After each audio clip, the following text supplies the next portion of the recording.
Students, आज एक बार मैं फिर पतंग चैप्टर का सेकेंड पार्ट लेकर आप लोगों के सामने आया हूँ। फर्स्ट पार्ट में मैं आप लोगों को बताया था कि भादो महीने के बाद जो ऋतु आती है शरद ऋतु, उस समय आसमान पूरा क्लीन हो जाता है, जो पतंग उड़ाने के अनुकूल होता है। उस परिस्थिति में बच्चे क्या करते हैं, अपने उमंग और उत्साह या इच्छाओं को व्यक्त करते हैं, पतंग उड़ाते हैं, पतंग को पकड़ने जाते हैं और उसके साथ साथ कुछ तितलियां अन्य की पतंग को भी मैं उदाहरण देकर समझाया था। आज मैं उसके सेकेंड पार्ट को मैं समझा रहा हूँ। देखो सेकेंड पार्ट में क्या बताया जा रहा है, जन्म से ही वे अपने साथ लाते हैं कपास। यहाँ वे कहने का हुआ बच्चे, ठीक है, जन्म से ही अपने साथ लाते हैं कपास, पृथ्वी घूमती हुई आती है उनके पैरों के पास। जब वे दौड़ते हैं बेसुध, बेसुध का होता है किसी चीज की ख्याल ना रखे हुए, छतों को भी नरम बनाते हुए, दिशाओं को मृदंग की तरह बजाते हुए, जब वे पेट भरते हुए चले आते हैं दाल की तरह लचीले वेग से, अक्सर छतों के खतरनाक किनारों तक उस समय गिरने से बचाता है उन्हें। यहाँ पर बच्चों के जो नटखटपन है, बच्चों का जो स्वभाव है, बचपन में बच्चे जिस प्रकार करते हैं, कभी यहाँ उनकी उसी मनोदशा को हमारे समक्ष रखने का प्रयास किए हैं। सिर्फ उनके ही रोमांचित शरीर का संगीत पतंगों की धरती ऊंचाई उन्हें थाम लेती है। वे जब पतंग, मैं आप जब इसकी व्याख्या को बताऊंगा तो मैं आप लोगों को बता दूंगा कि किस प्रकार पतंग उन्हें थामती है। वे जब कहाँ चले जाते हैं एक पतंग को पाने के लिए, महज एक धागे के सहारे पतंग के साथ वे भी उड़ रहे हैं अपने रंध्रों के सहारे। ठीक है, ये तो हमारा सेकेंड पार्ट है। सेकेंड पार्ट का ये हमारा कविता है।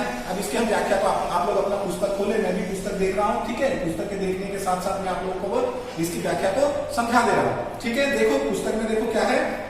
कवि कहता है कि बच्चे जन्म से ही कपास जैसे कोमलता और लोचपन लिए रहते हैं। बच्चे जब होते हैं, जब बचपन में या जब छोटे छोटे बच्चे बड़े होने के बाद उनमें उनकी क्या होती है, हड्डियां मजबूत या शरीर सख्त होता है। बचपन में क्या होता है, बिल्कुल ही आप जिधर चाहो उधर उनके शरीर को घुमा सकते हो, है ना। तो यहाँ पर वही है, कपास की तरह, कपास आप लोग देखे ही हो, कपास की तरह क्या होते हैं, कोमल और लचीलापन होते हैं उनके शरीर में। उसकी कोमलता को स्पर्श करने के लिए देखो यहाँ पर क्या बोल रहे हैं, पृथ्वी घूमती हुई आती है उनके पैरों के पास, जब वे दौड़ते भागते हैं वे शुद्ध।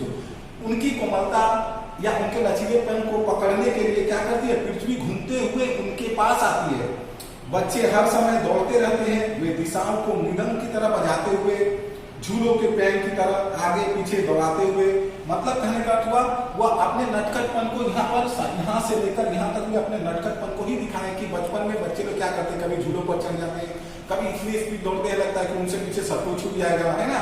ये सारे चीज को वे दिखा रहे हैं। कभी कहते हैं कि उनमें पेड़ की डाल की तरह लचीला वेग रहता है। कभी क्या कहते हैं, उनमें पेड़ों की डाल की तरह लचीला वेग रहता है। आप लोग देखे ही होंगे जब आंधी तूफान ये सब चीज आता है तो पेड़ की टहनियां क्या होती है, डालियां क्या होती है, बहुत अधिक तक झुक जाती है। क्यों?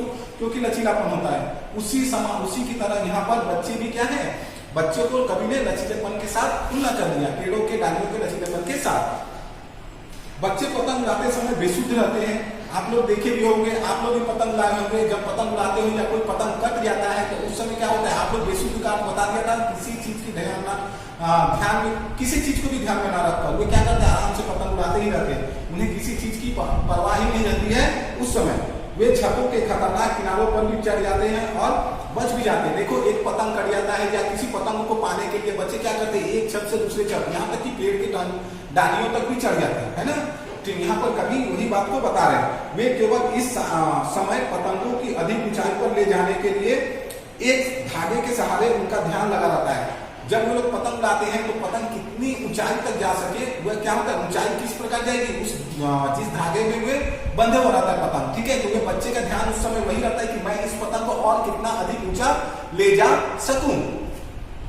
एक धागे के सहारे बता दिया जिससे वे और ऊंचाइयों को पार कर सके। ठीक है, उससे पतंग को कितनी ऊंचाई तक, वहां पर देखना जब बाल्यावस्था में बच्चों में भी एक कंपटीशन होता है, इसके पतंग को मैं काटूंगा, उसके पतंग को मैं काटूंगा, हमारे पतंग सबसे दूर जाएगी, सबसे ऊंची जाएगी। ये सब ये एक तरह का क्या होता है, कंपटीशन बना हुआ रहता है। यहाँ पर कवि ने बिल्कुल इसी बात को, बच्चों की इसी मनोवैज्ञानिकता को हमारे समक्ष दर्शाने का प्रयास किए हैं। अब इसके बाद जो पाठ है उसको भी मैं बता दे रहा हूँ। इसके बाद छोटा सा है, ठीक है, तो उसको भी आप लोग सुन लो। या कविता आसान है, भाषा भी आसान है, आप लोग समझ में आ जाएगा।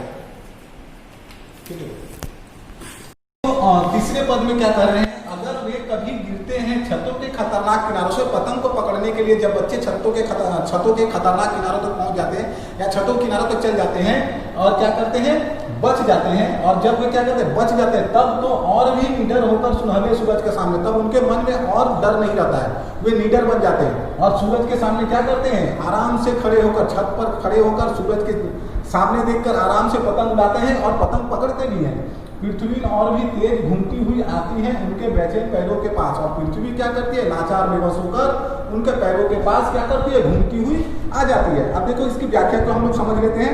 कभी कहते हैं कि बच्चे पतंग उड़ाने में इतना तल्लीन रहते हैं, मतलब लीन रहते हैं, मग्न रहते हैं कि उन्हें छतों के खतरनाक किनारों का आभास भी नहीं रहता कि मैं छत के किनारे तक पहुंच गया हूँ। उड़ाते उड़ाते क्या करेंगे, पतंग उड़ाते उड़ाते देखना छत के किनारे तक पहुंच जाते हैं, उन्हें छतों के खतरनाक किनारे का आभास भी नहीं रहता। और अगर वे गिरने से बच जाते हैं तो वे पूरा निडर होकर सुनहरे सूरज के सामने सीना तान कर क्या करते हैं, पतंग उड़ाते रहते हैं। अगर गिरने से बच गए तो अब पृथ्वी भी तेज गति से उनके पैरों के पास घूमती हुई लाचार बेबस होकर आ जाती है। अब बच्चे साहसी हो गए हैं, क्यों, क्योंकि बच्चे अब साहसी हो गए हैं।